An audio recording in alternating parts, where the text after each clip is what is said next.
सभी भाइयों को नमस्कार। स्वागत है आपका गवर्नमेंट एग्जाम प्रिपरेशन चैनल में। हम लोग क्या कर रहे हैं, मुख्य सेविका के लिए महामैराथन कर रहे हैं, ठीक है। और ये एज ए गेस्ट पेपर है।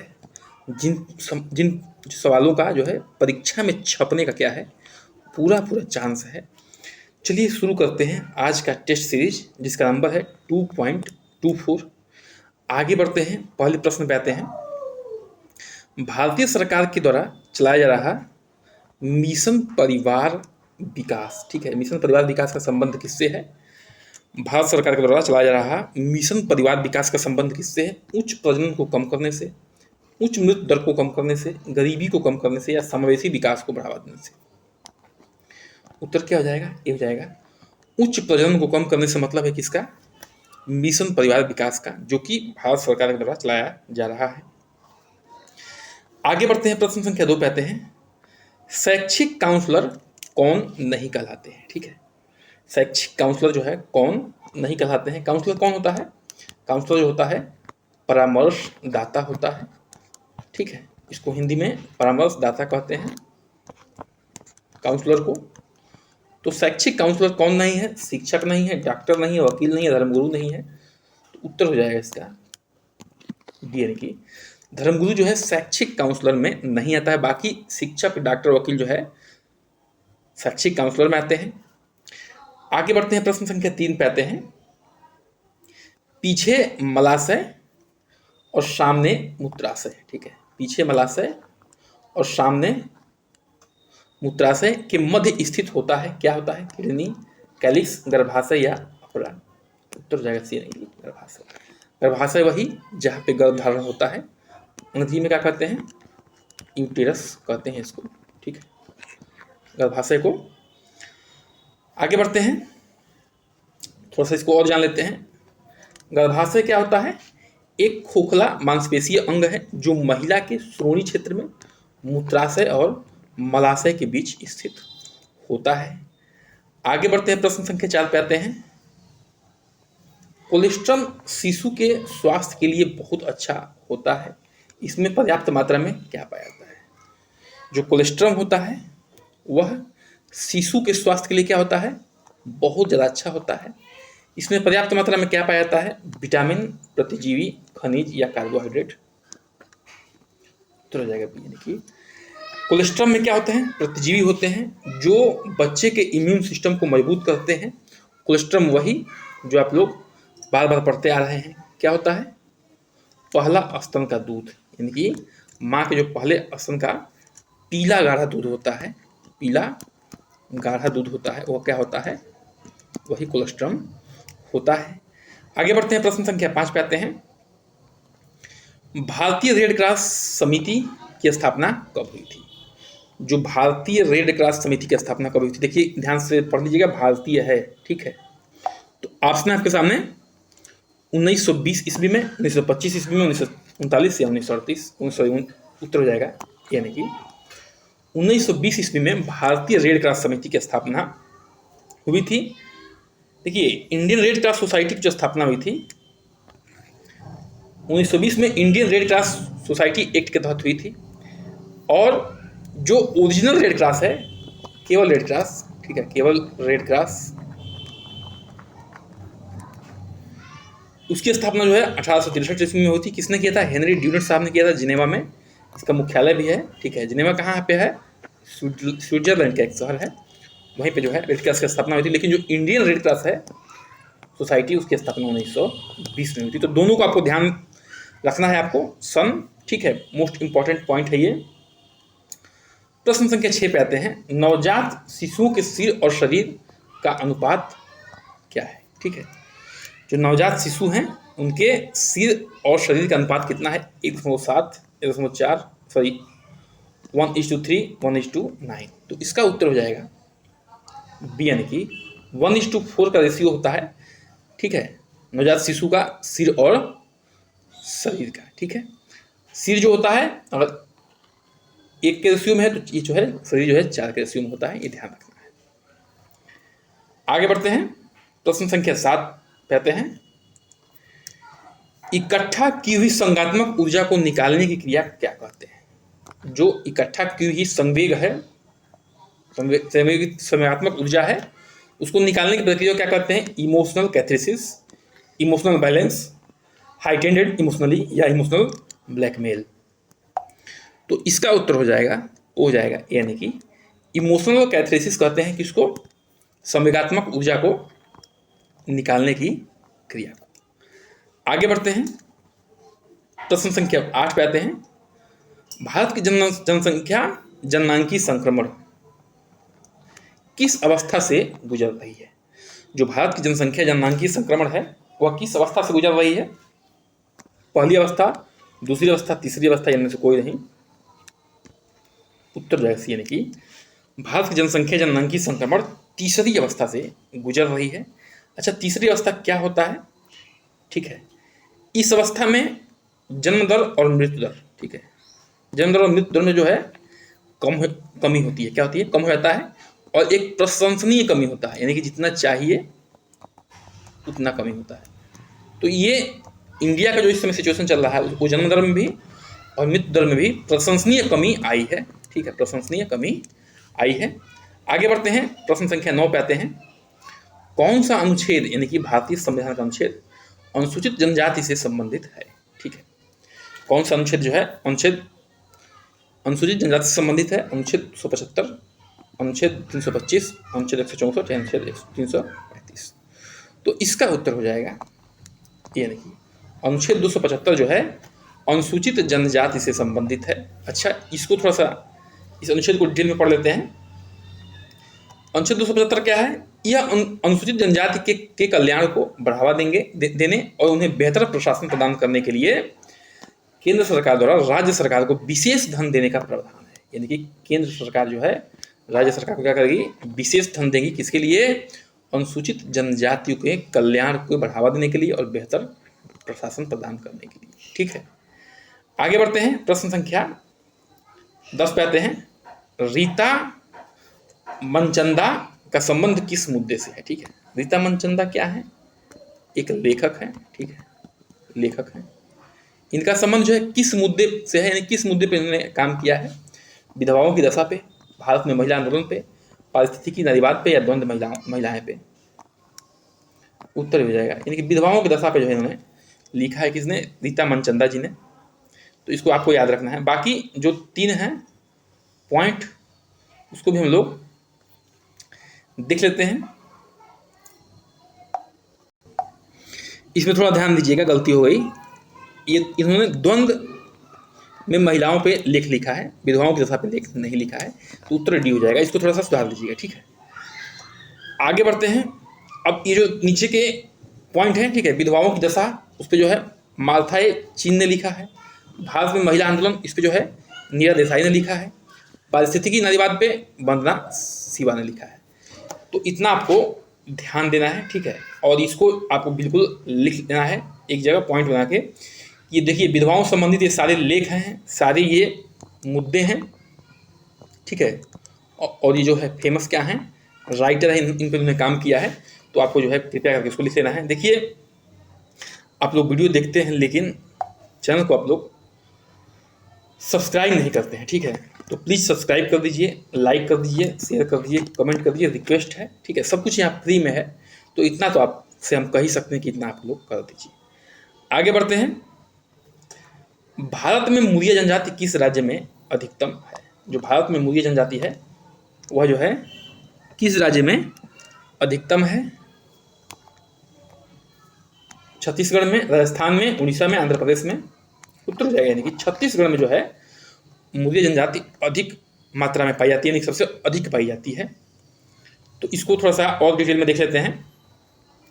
छत्तीसगढ़ के बस्तर में रहने वाले मुरिया ट्राइब्स एक आदिवासी जनजाति है जो गोंडी लोगों के ही हिस्सा हैं। ठीक है, जिनकी ज़िंदगी आर्थिक रूप से ठीक है और सामाजिक रूप से ये लोग काम करने का प्रयास करते हैं।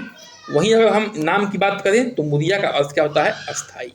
मुरिया का अर्थ क्या होता है? अस्थाई होता है। और ये छत्तीसगढ़ में जो है पाए जाने वाले प्रोमिनेंट क्या हैं? ट्राइब्स हैं। चलिए आगे बढ़ते हैं। प्रश्न संख्या 12 पे आते हैं। निम्नलिखित में से गरीबी का मुख्य कारण कौन सा है? ठीक है, निम्नलिखित में से गरीबी का मुख्य कारण कौन सा है? बहुत ही आसान प्रश्न है। अशिक्षा है, जनसंख्या वृद्धि है, बेरोजगारी है, ऊपर के सभी है। उत्तर हो जाएगा डी यानी कि ऊपर के सभी जो है क्या है? गरीबी के मुख्य कारण है, चाहे वो शिक्षा हो गया, जनसंख्या वृद्धि हो गया, बेरोजगारी हो गया। ठीक है, तो ऐसे प्रश्न आते हैं और बिल्कुल आते हैं। ठीक है, थोड़ा सा आपको आपके कॉन्फिडेंस के लिए रखा गया है। बाकी जो हम लोग जब क्लास ले रहे थे तो उसमें डिटेल में सब कुछ पढ़ चुके हैं। मतलब सामाजिक नियंत्रण का सबसे बड़ा महत्व अभिकरण क्या है? ठीक है, जो सामाजिक नियंत्रण है उसमें का सबसे महत्वपूर्ण अभिकरण यानी कि हथियार कौन सा है सामाजिक नियंत्रण करने के लिए? विद्यालय, परिवार, पड़ोसी, नातेदारी। परिवार जो है सामाजिक नियंत्रण करने का सबसे महत्वपूर्ण अभिकरण है। आगे बढ़ते हैं, प्रश्न संख्या 14 पे आते हैं। निम्नलिखित में से कौन सा सामाजिक परिवर्तन की अपनी अवधारणा में शेर और लोमड़ी की पद की का प्रयोग किया है? ठीक है, निम्नलिखित में से कौन सा सामाजिक परिवर्तन की अपनी अवधारणा में शेर और लोमड़ी की पद का क्या किया है, प्रयोग किया है? बी पलेटो साहब ने, पी सरोकिन ने, या टी वेवलन ने, या कार्ल मार्क्स ने। उत्तर हो जाएगा यानी कि बी पलेटो साहब ने जो है अपने अवधारणा में शेर और लोमड़ी शब्द का प्रयोग किया है। किसकी अवधारणा है वो? सामाजिक परिवर्तन से संबंधित अवधारणा है। ठीक है, आगे बढ़ते हैं, प्रश्न संख्या 15 पे आते हैं। सामाजिक परिवर्तन का संगठित, ठीक है, संगठित स्वरूप निम्न में से क्या है? ठीक है, सामाजिक परिवर्तन का संगठित स्वरूप निम्न में से क्या है? मानक है, कानून है, प्रथा है, परिवार और विवाह है। उत्तर हो जाएगा मानक है। ठीक है, देखिए जो सामाजिक परिवर्तन है वो चाहे वो कोई भी अभिकरण हो, कोई भी क्षेत्र हो, चाहे औपचारिक हो अनौपचारिक हो, सबका क्या है? एक मानक है। सबका क्या है? मानक है। तो जो है वही एक क्या है? संगठित स्वरूप है। ठीक है, समाज को नियंत्रित करने का। आगे बढ़ते हैं, प्रश्न संख्या 16 पे आते हैं। निम्नलिखित में से कौन सा सामाजिक गतिशीलता का उदाहरण नहीं है? सामाजिक गतिशीलता का उदाहरण नहीं है। प्रतिलोम, अनुलोम, प्रवचन या राजनीतिकरण। तो उत्तर हो जाएगा यानी कि राजनीतिकरण जो है सामाजिक गतिशीलता का उदाहरण नहीं है। बाकी प्रतिलोम, अनुलोम, प्रवचन जो है ये सब क्या है? सब क्या है? ये सब जो है सामाजिक गतिशीलता के उदाहरण में आते हैं। राजनीतिकरण जो है नहीं आता है। आगे बढ़ते हैं, प्रश्न संख्या 17 पे आते हैं। निम्नलिखित में से कौन सा सही सुमेलित नहीं है? सही सुमेलित नहीं है, तो नहीं है मतलब चूज करना है आपको। हिंदू विधवा पुनर्विवाह नियम 1856, तो ये 1856 में ही आया था, इसको याद भी रखना है आपको। हिंदू विधवा पुनर्विवाह नियम जो है 1856 में आया था। हिंदू विवाह नियम जो है 1955 में आया था, बिल्कुल। हिंदू विवाह नियम 1955 में आया था। विशिष्ट विवाह नियम जो है 1954 में आया था, बिल्कुल। सती विरोधक अधिनियम जो है 1839 में आया था, तो नहीं। ये कब आया था? ये 1829 में आया था। उत्तर डी हो जाएगा, सती विरोधक अधिनियम जो है 1829 में आया था। इसको आपको ध्यान रखना है। आगे बढ़ते हैं, उसी को लिखा गया है, सती विरोधक अधिनियम जो है 1829 में आया था। आगे बढ़ते हैं, प्रश्न संख्या 18 पे आते हैं। निम्नलिखित में से कौन सा परिवार का आवश्यक सामाजिक कार्य है? इसमें से जो है कौन सा परिवार का आवश्यक सामाजिक कार्य है? ठीक है, घर की व्यवस्था, सदस्यों के भोजन की व्यवस्था, संतान उत्पत्ति और संतान का पालन पोषण, आजीविका कमाना। तो उत्तर हो जाएगा सी। देखिए संतान की उत्पत्ति करना और संतान का पालन पोषण करना जो है परिवार का क्या है? आवश्यक कार्य है। देखिए ये सब कार्यों में से है, लेकिन जो आवश्यक कार्य है उसकी यहाँ पे बात हो रही है। जो कहते हैं ना कि जो सबसे बेस्ट पॉइंट होता है, सबसे बेस्ट ऑप्शन होता है, दैट इज योर आंसर। ठीक है, वही आपका आंसर होता है। तो इसमें आपको ध्यान रखना, सी जो है मुख्य पॉइंट है। आगे बढ़ते हैं, प्रश्न संख्या 19 पे आते हैं। जाति से बाहर विवाह का करने का की प्रेरणा जो है किस कारण से उत्पन्न होती है? जाति से बाहर विवाह करने की प्रेरणा किस कारण से उत्पन्न होती है? औद्योगिक विकास के कारण, सामाजिक विकास के कारण, धार्मिक विकास के कारण, या नैतिक विकास के कारण। ठीक है, तो देखिए औद्योगिकरण में क्या हो रहा है? समाज जो है ज़्यादातर क्या है? भौतिक की तरफ जा रहा है, भौतिकवाद की तरफ जा रहा है, और उसमें जाति पाति धर्म कुछ नहीं भी दिख रहा है। ठीक है, शिक्षा पे ध्यान दे रहा है, अपना विकास पे ध्यान दे रहा है, तो उसी में जो है जाति से बाहर निकलने की प्रेरणा मिल रही है किसमें, औद्योगिक विकास के कारण में। ठीक है, तो यही उसका उत्तर हो जाएगा। औद्योगिक विकास होगा तभी जो है जाति से बाहर निकल के विवाह की प्रेरणा मिलेगी। देखिए जो भी एडवांस क्षेत्र हैं, ठीक है, चाहे फिल्मी लाइन हो गया या बड़े बड़े प्रोफेशनल्स हो गए, चाहे बिजनेसमैन हो गए, वो क्या करते हैं, वो जो है जाति नहीं देखते हैं, वहाँ पे जो है खासतौर से लव मैरिज होता है। न्यस्ता परिवार की बात हो रही है यहाँ पे। निम्नलिखित में से किसने न्यस्ता परिवार की चर्चा की है? कार्ल सी जिमरमैन ने, बी परेटो ने, पी.एस. सरोकिन ने या टी.वी. वेवलिन ने? कार्ल सी जिमरमैन ने न्यस्ता परिवार का क्या किया है, उल्लेख किया है, ठीक है, उनसे चर्चा किया है। आगे बढ़ते हैं, प्रश्न संख्या 21 पे आते हैं। परिवार का घर बार से संबंध है, ठीक है, परिवार का घर बार से क्या संबंध है भाई? अप्रत्यक्ष तौर पर संबंध है, प्रत्यक्ष तौर पर संबंध है, आंशिक तौर पर संबंध है, काल्पनिक तौर पर संबंध है। तो भाई परिवार का घर बार से जो है बिल्कुल बी, यानी कि प्रत्यक्ष तौर पर संबंध है, यानी कि डायरेक्ट रिलेशन है। ठीक है, क्या है? डायरेक्ट रिलेशन है। ठीक है, आगे बढ़ते हैं, प्रश्न संख्या 22 पे आते हैं। संपत्ति को बेटे को सौंपा जाता है। ठीक है, संपत्ति को जो है यानी कि प्रॉपर्टी जो भी होती है उसको किसको सौंपा जाता है?